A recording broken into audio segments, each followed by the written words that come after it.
The island of Sardinia. 1. The Tuscan Archipelago, Corsica, the Strait of Bonifacio.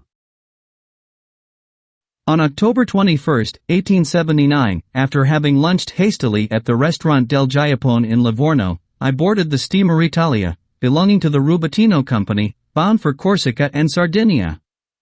The heat was as strong as in France in the heart of summer.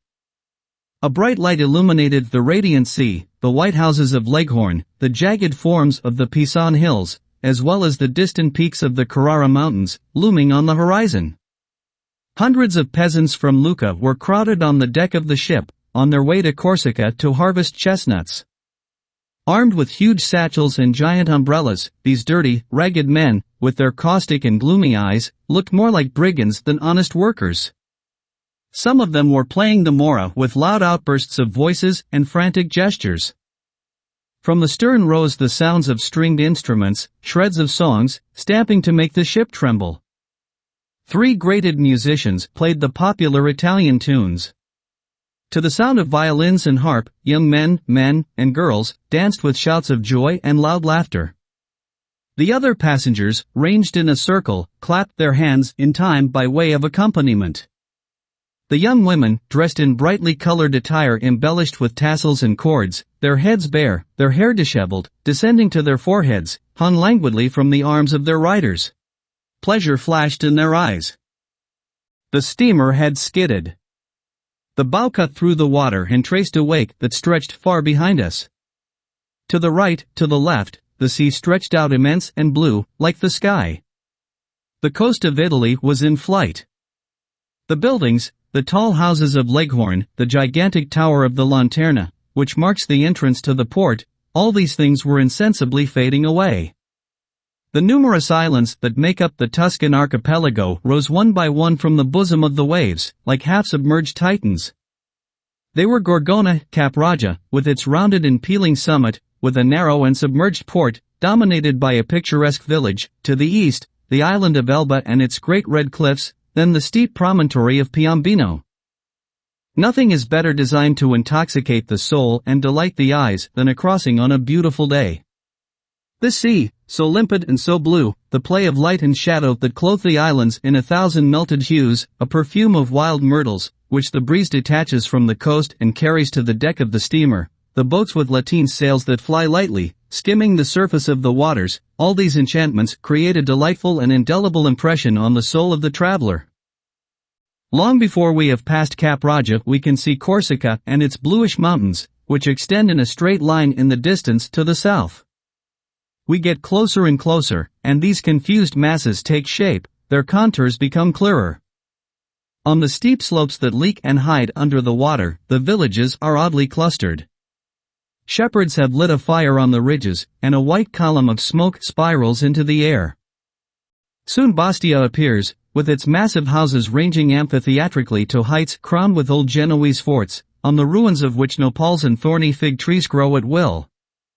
The steamer dropped anchor at sea, and numerous boats crowded around her sides.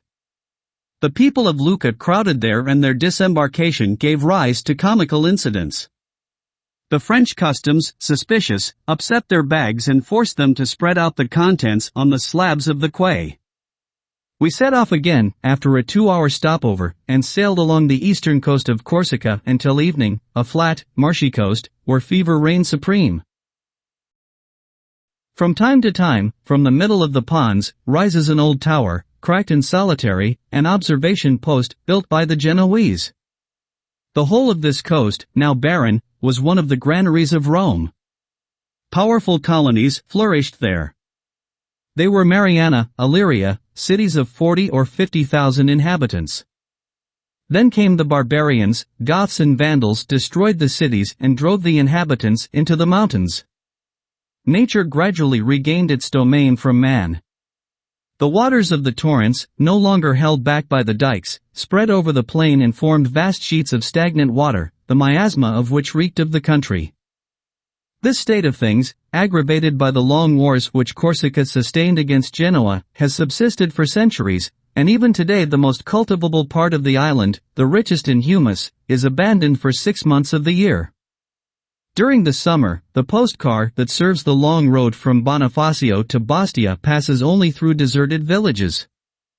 From time to time, standing on the threshold of a hovel, one barely notices some unfortunate person with a yellowish face and the face of a specter, trembling with fever and casting a dazed look at the stagecoach with suffering and misery. Only a few works would be needed to clear the eastern plain and return it to agriculture. But the islanders are poor, they lack capital, and the French on the mainland have little regard for Corsica. Is it not worth noting here how long this island was kept in disgrace and particularly neglected under the imperial regime, a regime that the Corsicans, however, supported by all means? This is a strange anomaly and one that could be the subject of a curious study. The Corsicans, whom the empire had made its henchmen, were enriched by him. As for the island itself, it remained for half a century in a state of complete abandonment. Until 1830, only one road crossed Corsica, linking Ajaccio and Bastia. The other population centers communicate with each other only through rocky paths, accessible only to mules. There are no ports other than those formed by nature. It was not until the reign of Louis Philippe that the network of roads was begun. The Second Empire did little more than the first for Corsica. In recent years, the Republican government has done more for this country than any that preceded it.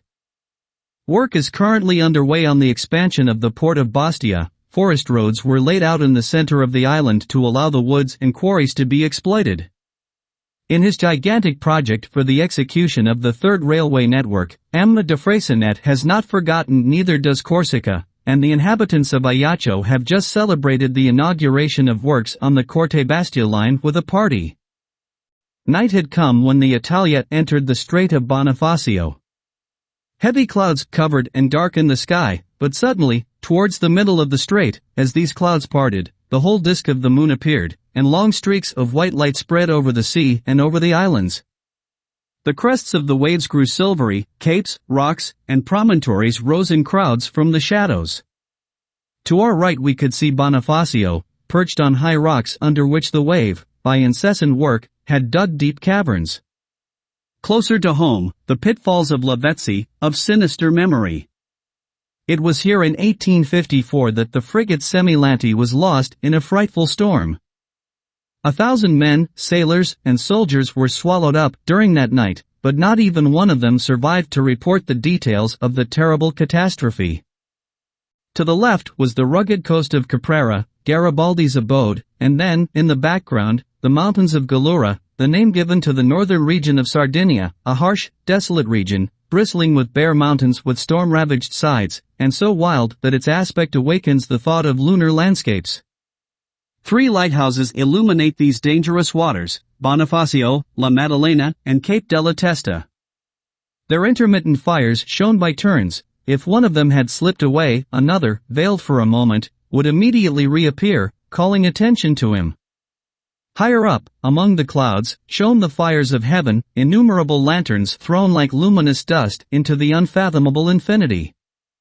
The play of the headlights that illuminate the mouths, the stillness of the night, scarcely disturbed by the noise of the propeller piercing the waters and by the monotonous song of a sailor standing at the helm, kept me on deck. But the northwest wind suddenly freshened, the roll became stronger, and shook the steamer violently. I had to go back to my cabin until daylight.